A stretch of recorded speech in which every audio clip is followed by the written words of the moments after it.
بدون موافقة، ولأنه الاعتداءات أصلا مرفوضة من أي دولة سواء كانت من إيران أو تركيا.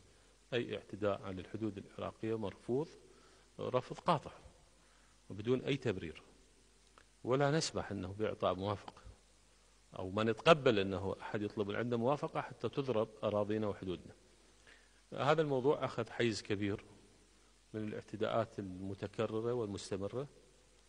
غدا أو خلال هاليومين لدينا اجتماع لمجلس الأمن الوطني، طلبنا دراسة من الجهات الأمنية المختصة تقدمها لنا في مسألة تواجد القوات الرسمية العراقية على الحدود.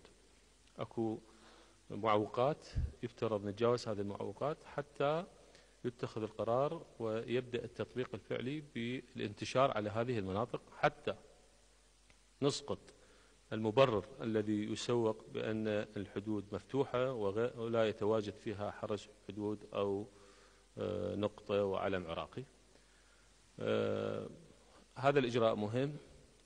بعد هذا الإجراء راح تترتب عليه إجراءات خاصة بمسألة الوقوف بوجه أي اعتداء وفق الطرق القانونية والدبلوماسية.